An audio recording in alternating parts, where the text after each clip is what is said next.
ശൃംഗാരക്കാർ വർണ്ണൻ അണിഞ്ഞൊരുങ്ങി കൃഷ്ണ കൃഷ്ണ കൃഷ്ണ കൃഷ്ണ മന്ദാരപ്പൂ മണം നിറഞ്ഞു തിങ്ങി കൃഷ്ണ കൃഷ്ണ കൃഷ്ണ കൃഷ്ണ പ്രകൃതിയും ഒടുത്തൊരുങ്ങി വികൃതികൾ അവൻ തുടങ്ങി തകൃതിയിൽ തലകിലുങ്ങി മുളങ്കുഴൽ വിളി തുടങ്ങി യമുനയാകവെ കുളിരണിഞ്ഞിതാ മുതലവാണിയാം രാധവന്നിതാ മദന കൃഷ്ണനെ കാത്തിരുന്നിതാ രാസകേളിയായേ ഹേ ശൃംഗാരക്കാർ വർണ്ണൻ അണിഞ്ഞൊരുങ്ങി കൃഷ്ണ കൃഷ്ണ കൃഷ്ണ കൃഷ്ണ മന്ദാരപ്പൂ മണം നിറഞ്ഞു തിങ്ങി കൃഷ്ണ കൃഷ്ണ കൃഷ്ണ കൃഷ്ണ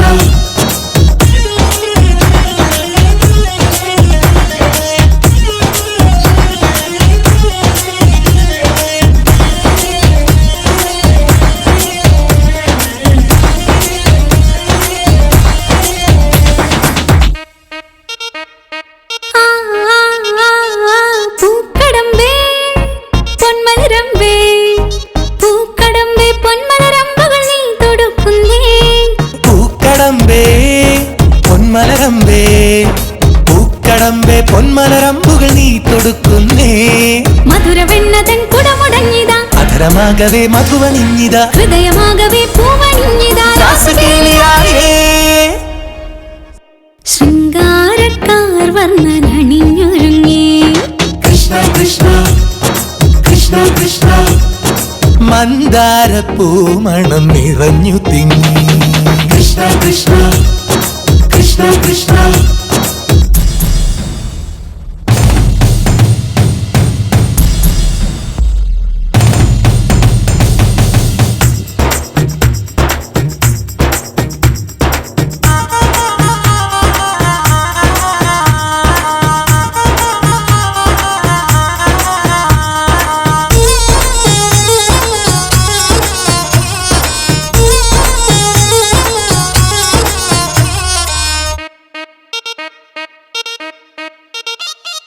ഗോപനുണ്ടേ ഗോപികയുണ്ടേ ഗോപനുണ്ടേ ഗോപികയുണ്ടേ വേണുവൂതുന്നേ ഗോപനുണ്ടേ ഗോപികയുണ്ടേ ഗോപനുണ്ടേ ഗോപികയുണ്ടേ വേണുപോതുന്നേ ഇലകുഴിഞ്ഞൊരി പൊൻകടമ്പുകൾ തളിരണിഞ്ഞു പോയി കണ്ണനെത്തവേ നാണമോടവൾ കണ്ണുപൊത്തിയോ രാസകേളിയായേ ഹേ ശൃംഗാരക്കാർ വർണ്ണൻ അണിഞ്ഞൊരുങ്ങി കൃഷ്ണ കൃഷ്ണ കൃഷ്ണ കൃഷ്ണ മന്ദാരപ്പൂ മണം നിറഞ്ഞു തിങ്ങി കൃഷ്ണ കൃഷ്ണ കൃഷ്ണ കൃഷ്ണ പ്രകൃതി കൊടുത്തൊരുങ്ങി വികൃതികൾ അവൻ തുടങ്ങി പ്രകൃതിയിൽ തളകിലുങ്ങി മുളങ്കുഴൽ വിളി തുടങ്ങി യമുനയാകവേ കുളിരണിഞ്ഞിതാ മൃദുലവാണിയാം രാധവന്നിതാ മദന കൃഷ്ണനെ കാത്തിരുന്നിതാ രാസകേളിയായേ ഹേ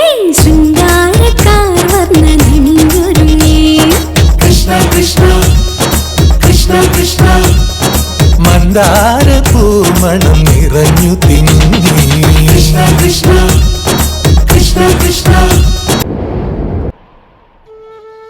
അല്ലയോ മാധവ, അങ്ങയുടെ മുഖത്ത് എന്താണൊരു വിഷാദം? കഴിഞ്ഞ ദിനം ഞാനൊരു വീരയോദ്ധാവിനെ വധിച്ചു. നിഷാദ രാജാവായ ഹിരണ്യധനുസിന്റെ പുത്രനായ ഏകലവ്യൻ. ഗുരുവിന് തൻ്റെ പെരുവിരൽ ഗുരുദക്ഷിണയായി നൽകിയ ഏകലവ്യനെ കുറിച്ചാണോ അങ്ങ് പറയുന്നത്? അതെ, ഏകലവ്യൻ നമ്മുടെ മച്ചുനൻ, നമ്മുടെ അച്ഛൻ്റെ സഹോദരൻ, അതായത് ഇളയച്ഛൻ ദേവശവസിൻ്റെ പുത്രനാണ് യഥാർത്ഥത്തിൽ ഏകലവ്യൻ. ജനിച്ചപ്പോൾ ആ കുഞ്ഞിന് ശത്രുഘ്നൻ എന്നായിരുന്നു നാമകരണം ചെയ്തത്. എന്നാൽ ആ കുട്ടിയെ ബാല്യത്തിൽ തന്നെ വനത്തിൽ ഉപേക്ഷിക്കേണ്ടി വന്നു. അങ്ങനെയാണ് അവൻ നിഷാദ രാജാവായ ഹിരണ്യധനുസിൻ്റെ പുത്രനായത്.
നക്ഷത്രമേ പൊയ്ക എത്തി ഉദിച്ചയ്യ ഉള്ളി നക്ഷത്രമേ പൊയ്ക പൊയ്കാവോ പൊയ്കാവോ പൊയ്കാവോ പൊയ്ക പൊയ്കാവോ പൊയ്കാവോ പൊയ്കാവോ പൊയ്ക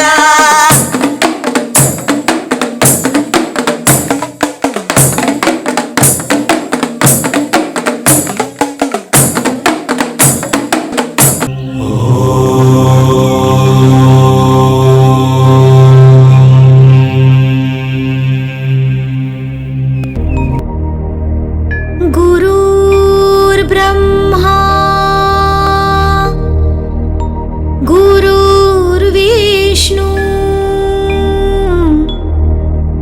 गुरुर्देवो महेश्वरा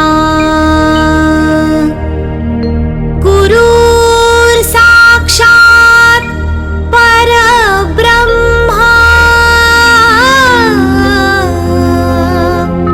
तस्मै श्री गुरुवे नमः तस्मै श्री गुरुवे नमः तस्मै श्री गुरुवे नमः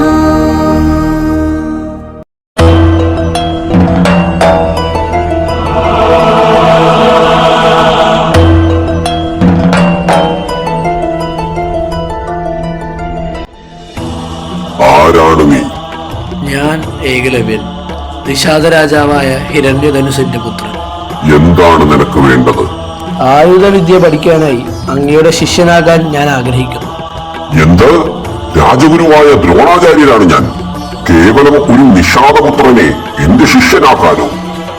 എന്നോടിത് ചോദിക്കാൻ നിനക്കെങ്ങനെ ധൈര്യം വന്നു?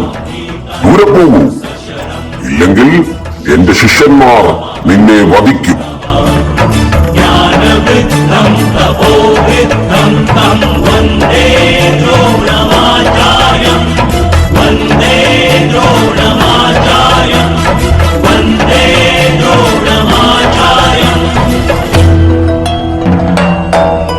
നമുക്ക് അഭ്യാസം തുടരാം. വരൂ, അങ്ങോട്ട് പോകാം.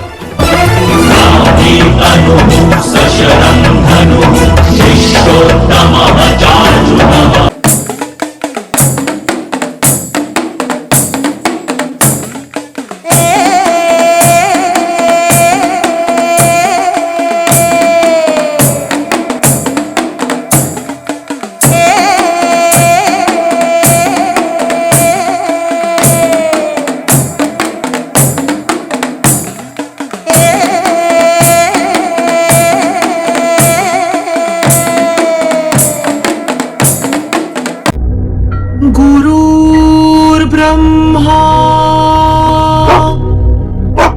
गुरुर्विष्णु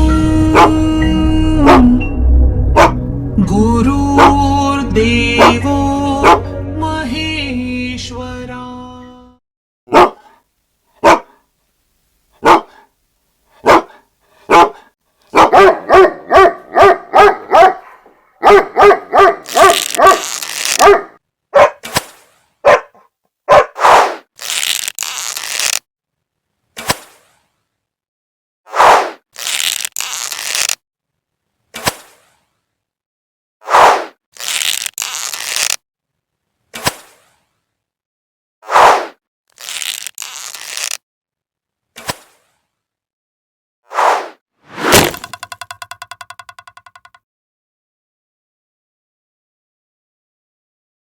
गुरुर् साक्षात् परब्रह्मा तस्मै श्री गुरुवे नमः. ആരാണ് നായുടെ ഐരീശ്വരങ്ങൾ നിറച്ചത്? ആരായാലും ഒരു വില്ലാളി വീരൻ തന്നെ. ഞാനാണ് ആ ശരങ്ങളെയ്തത്. നീ ആരാണ്? ഞാൻ ഏകലവ്യൻ, ദ്രോണാചാര്യരുടെ ശിഷ്യൻ.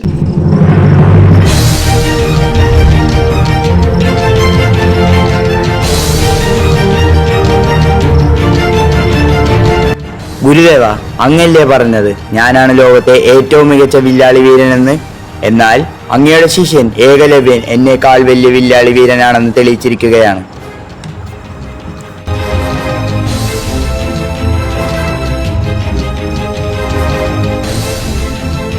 നീ എന്റെ ശിഷ്യനാണെന്നല്ലേ പറഞ്ഞത്? ഗുരുവായ എനിക്ക് ഇതുവരെ ഗുരുദക്ഷിണ നൽകിയില്ലല്ലോ. അങ്ങേക്ക് ഞാൻ ഗുരുദക്ഷിണയായി എന്തും നൽകാം. എന്റെ ജീവൻ പോലും നൽകാൻ ഞാൻ തയ്യാറാണ്. എനിക്ക് ഗുരുദക്ഷിണയായി നിന്റെ പെരുവിരലാണ് വേണ്ടത്.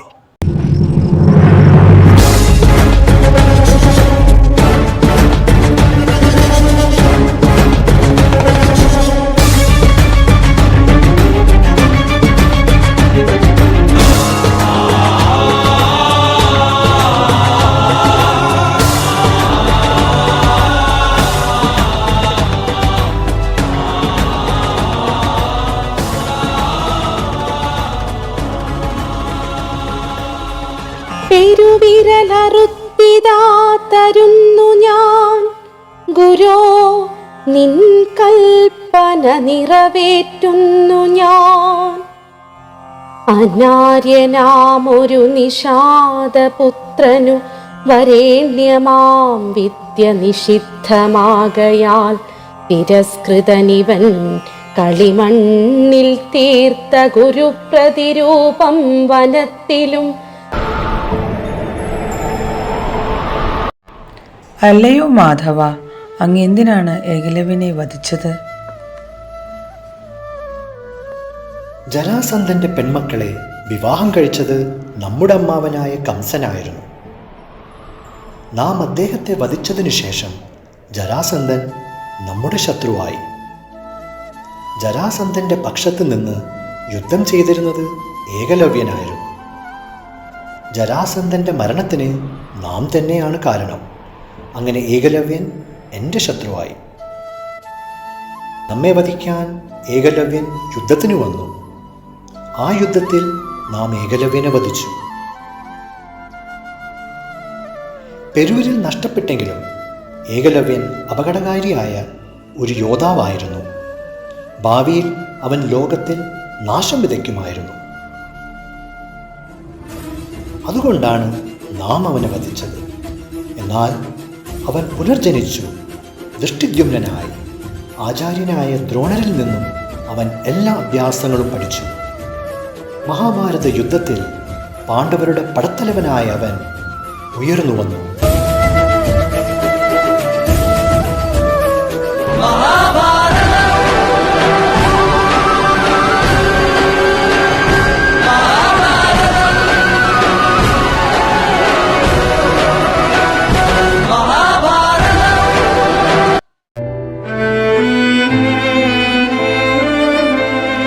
എന്റെ മകൻ അശ്വത്ഥാമാവ് വധിക്കപ്പെട്ടു. ഇനി ഞാൻ എന്തിന് യുദ്ധം ചെയ്യണം?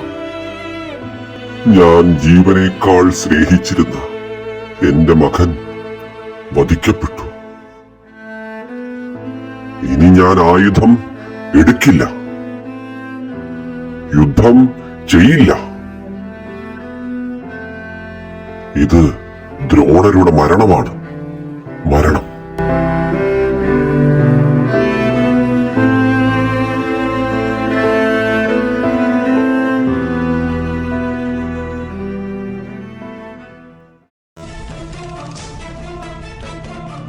ദൃഷ്ടിദ്യുമ്നൻ, അതാ നോക്കൂ.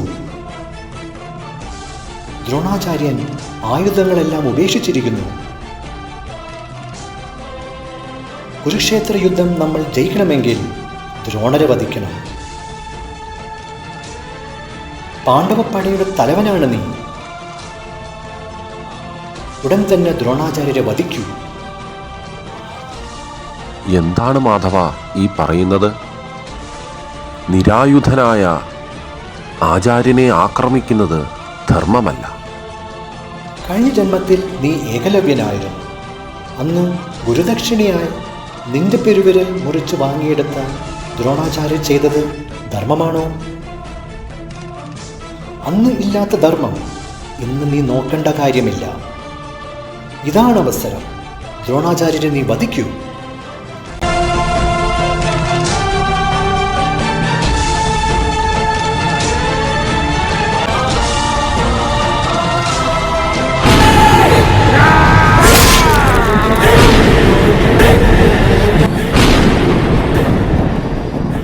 यथा यथा हि धर्मस्य ग्लानिर्भवति भारत अभ्युत्थानमधर्मस्य तदात्मानं सृजाम्यहम् परित्राणाय साधूनां विनाशाय च दुष्कृतां धर्मसंस्थापनार्थाय सम्भवामि युगे युगे.